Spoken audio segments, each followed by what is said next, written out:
Welcome back to People Deserve to Leave. I'm your host, Ali. And I'm Luwam. In today's episode, we're turning our attention to a nation caught in the crossfire of a devastating, prolonged conflict. We're talking about Yemen. For nearly a decade, it has been the site of what the United Nations has repeatedly called the world's worst humanitarian crisis. That's right, Ali. It's a crisis often pushed out of the headlines by other global events, but the suffering there is staggering, and it is almost entirely man-made.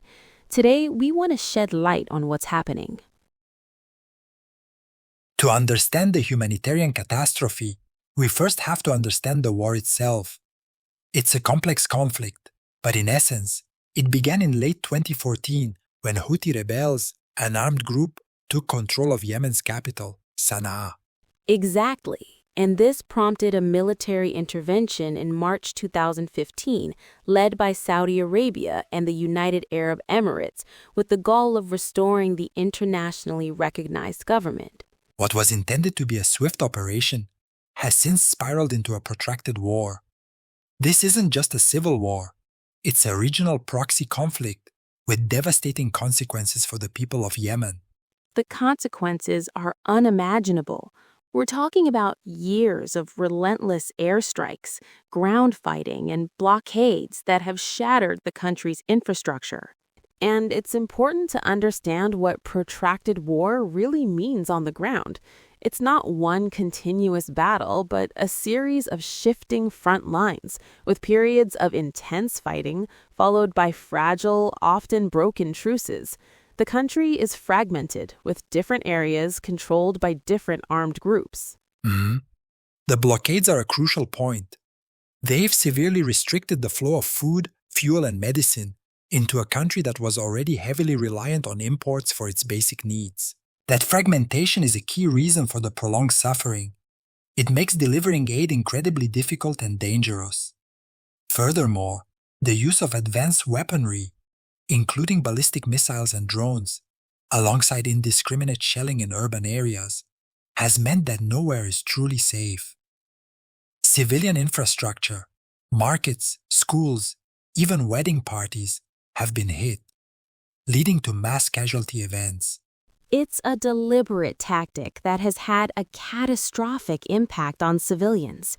The UN estimates that hundreds of thousands of people have died as a direct and indirect result of the conflict, the majority of them civilians.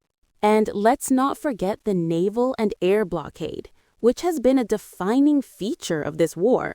While its stated purpose is to stop arms from reaching the Houthi rebels, its practical effect has been to collectively punish the entire population by choking off essential commercial and humanitarian imports. It's a weapon of war that has had a devastating, far-reaching impact. Indirect causes are key here. It's not just the bombs and bullets.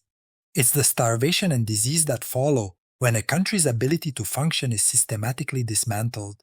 And that leads us to the second pillar of this crisis, food insecurity. It's a term we hear a lot, but in Yemen, it means active, widespread starvation. Right.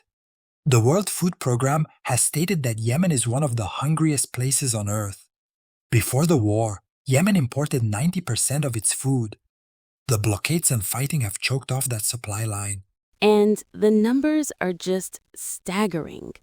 According to the UN Office for the Coordination of Humanitarian Affairs, or OCHA, over 17 million Yemenis are food insecure. Millions are living in famine-like conditions. It's hard to even comprehend that scale. That's more than half the population. And the economic dimension of this crisis cannot be overstated. The war has destroyed livelihoods. The central bank was fractured, leading to hyperinflation and a currency that is virtually worthless in some parts of the country. So even when food is available in the markets, which is rare enough, ordinary families have absolutely no way to afford it. They've been pushed into destitution. And the most vulnerable are always the children, UNICEF has reported for years that millions of Yemeni children are suffering from severe acute malnutrition. This is a critical point. Humanitarian aid, while essential, cannot replace a functioning economy. Farmers can't reach their fields due to the fighting or because of landmines. Fishermen have had their boats destroyed or are afraid to go to sea. This isn't just a crisis of food supply, it's a crisis of income, a crisis of access, and a crisis of a completely collapsed economic system. That's the most life-threatening form of hunger. It means their bodies have started to waste away. They are so frail that a common cold or a bout of diarrhea can be fatal. The images are haunting. We've all seen them. Children who are just skin and bones. This isn't a natural disaster. It's a direct result of the war economy, where food prices have skyrocketed and salaries for public sector workers like doctors and teachers have gone unpaid for years. Exactly. People simply cannot afford the little food that is available. Their purchasing power has been decimated. And when you have widespread malnutrition, the next logical consequence is the collapse of the healthcare system, which is precisely what has happened in Yemen. A malnourished body has a weakened immune system, making it susceptible to disease. Yes, and there's nowhere for them to go. Reports from Physicians for Human Rights and Yemeni organizations have documented hundreds of attacks on medical facilities. Hospitals and clinics have been bombed, shelled, and destroyed. Right. Less than half of the health facilities in the country are fully functional, and even the ones that are open are barely operating. They lack the most basic supplies: clean water, electricity, medicine, oxygen, surgical equipment. Everything is in short supply, and so are the staff. Many doctors and nurses have fled the country or have been killed. Those who remain often work without pay, under the most impossible conditions. This complete collapse has led to the return of diseases that were once easily treatable. Yemen has experienced one of the largest cholera outbreaks in modern history, with over 1 million suspected cases. Cholera, a disease of poverty caused by contaminated water, entirely preventable. Entirely. And it's not just cholera. There have been outbreaks of diphtheria, measles, and now, of course, the country has had to deal with COVID-19 on top of everything else, with virtually no capacity to test or treat people. And this chain of devastation, war, hunger, disease, has also created another enormous crisis: mass displacement.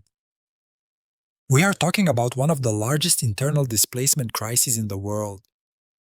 Millions of people have been forced to flee their homes, often with nothing but the clothes on their backs, to escape the fighting.